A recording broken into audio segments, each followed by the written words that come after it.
Ahead at 6:30, one Georgia senator left the halls of Congress for the streets of Macon. How hundreds of thousands of federal dollars will be used to make sure Middle Georgians get top emergency care when seconds matter most.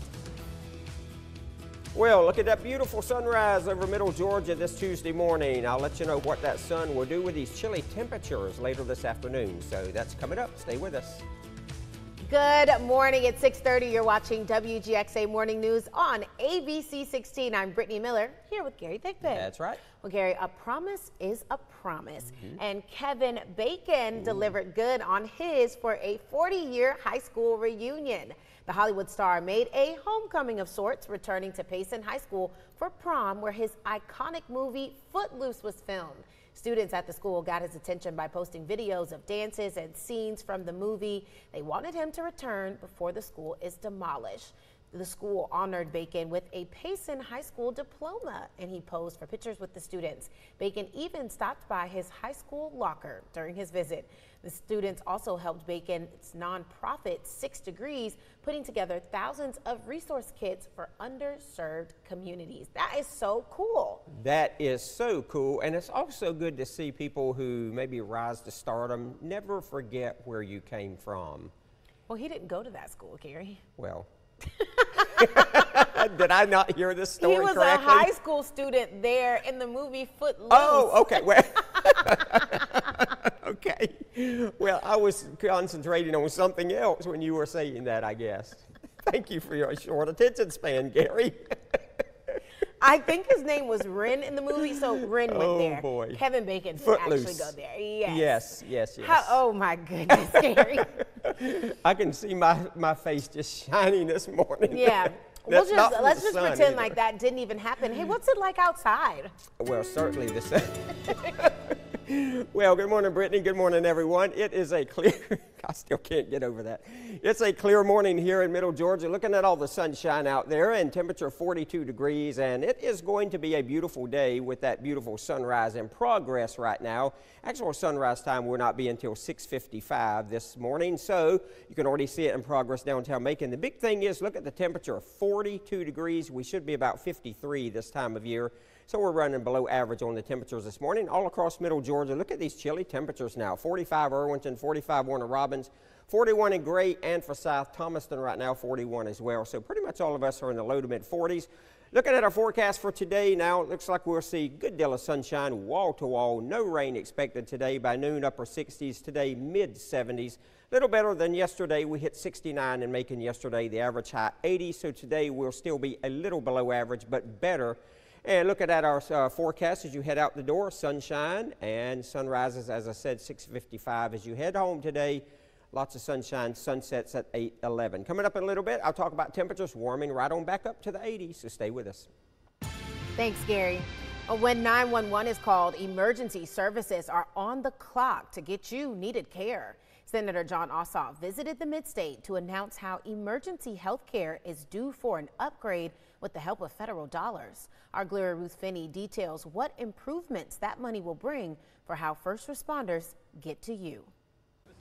This is about whether or not should someone suffer a heart attack or be hit by a car or a gunshot wound, is the state-of-the-art emergency response coming. U.S. Senator Jon Ossoff says soon that response will be available for people in Macon-Bibb, Twiggs, Jones, and Trutland counties. 4 new cutting-edge ambulances. The latest and most capable ambulances are here, and more are coming to serve Macon-Bibb County and Middle Georgia residents.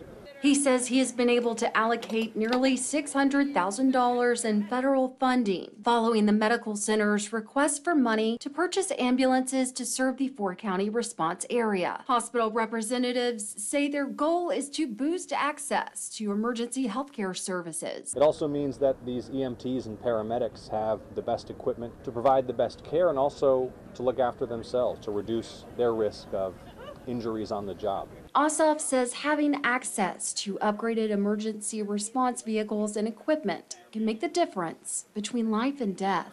But we're also talking about, as a level 1 trauma center, getting people from other facilities. Atrium Health Navicent President Delvecchio Finley says the 4 new vehicles will play a vital role in the hospital's patient transportation. The equipment or the design of the rigs is also calibrated more for how emergency care is delivered today. So the types of equipment, where the seating is, allows for the paramedics and EMTs to be best positioned to care for that individual who's in that rig. My job is to deliver healthcare resources, public safety resources to the state, so that's what we've done here.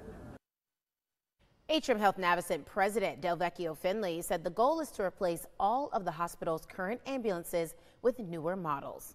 Turning to local crime, a man and teen girl are now in custody, arrested for 2 separate deadly shootings in Macon. Bibb County deputies say Pierre Harvey and Zalea Green were arrested Monday morning at a home on Treadway Drive. They're each facing 2 murder charges. Deputies say the duo was involved in the shooting death of Antonio McNeil at the Haven Inn Suites on Holiday Drive North and the shooting that killed Brian Obama on Rourke Circle. The murders were barely an hour apart the morning of April 9th. Bibb County deputies also arrested Lakeisha Wilson last week in connection to that shooting at Haven Inn Suites. The department correcting her name in a press release. Wilson was incorrectly called Williams by the sheriff's office when it announced her arrest last Tuesday. And a woman now behind bars in Macon after allegedly trying to set another woman and her home on fire. Bibb County deputies say Kimberly Brooks is charged with aggravated assault and first-degree arson. Brooks and a 25-year-old woman got into a fight at a home on Log Cabin Drive. They found the young woman covered in gasoline and saw a fire burning inside the home. Now, she was treated on the scene by paramedics. Brooks was denied bond as deputies continued to investigate. Later this morning, we'll get a progress report from Macon-Bibb Mayor Lester Miller on how the Macon-Bibb is doing. The mayor will deliver the annual State of the Community address. It's a check-in from leaders on what the county has achieved in the last year and what direction future plans will take the community. Miller's address will start at 11 this morning at the Macon City Auditorium. And plans to turn an old charter school in Macon into affordable housing for families got the green light. The Planning and Zoning Board approving the former Macon Charter Academy in Pleasant Hill to become homes. The buildings have sat empty since the school closed in 2016. Plans call for most of the campus to be demolished to make way for 3 three-story buildings. Now, there will be some space for businesses in these buildings, but most of it will be 1, 2, or 3 bedroom apartments. Macon-Bibb bought the land in January and will sell it once the demolition is complete. The board also approved the Big House Museum to build an event space. That space will host the Reach for the Sky music program as well as 15 private and public events a year. Late last year, the Big House was allowed to tear down an old home on Vineville Avenue to make way for the venue, despite pushback from neighbors. A church community is coming together to help a Middle Georgia man who's battling cancer. Aubriana Cook was at a blood drive where every donation is helping him. Eric Schultz is a husband and a father of 4 who's battling his 2nd round of leukemia. He's currently recovering from a recent stem cell transplant. Schultz says his family is now facing financial hardship. Not just the medical bills themselves, but the medications. Me being out of work, it has put a strain. The Lizella Baptist Church is hosting a blood replenishing drive for him. Chris Minton, the pastor of the church, says they've helped the family through ups and downs, and the drive will benefit the Schultz family even more. Well, we're happy to be able to do it. We walked with them through a lot of difficulty. The organization that is helping to fund this blood drive is going to help him financially for every donor that they get. And so we're hosting the blood drive today in hopes that a lot of people will come and donate blood to benefit not only the organization but the Schultz family as well. Schultz says this has been a journey of healing and lessons, but he's grateful for all the help that they have received. Lean on your church, lean on your family, allow them to help you, because that's one thing that we had to learn was it's okay to be helped. Minton encourages the community to come out and donate. I'm as scared of needles as anybody. I don't like having my arm stuck, but I'm going to do it because it's such a good cause. That family means a lot to our church. It means a lot to me. And so if I can do it, then anybody else can do it too. So come down here, be a part of what God is doing, and help a wonderful family. That's our Brianna Cook reporting. And check this out. Dozens of people were in downtown Macon to unveil the city's newest attraction. A series of bronze markers are now set up to honor local Black history and its impact on Macon. Maconites and visitors will find the markers on Poplar, Pine, and Mulberry Streets. The organizers behind the markers say they hope the new additions will leave a lasting impression on anyone coming to Macon.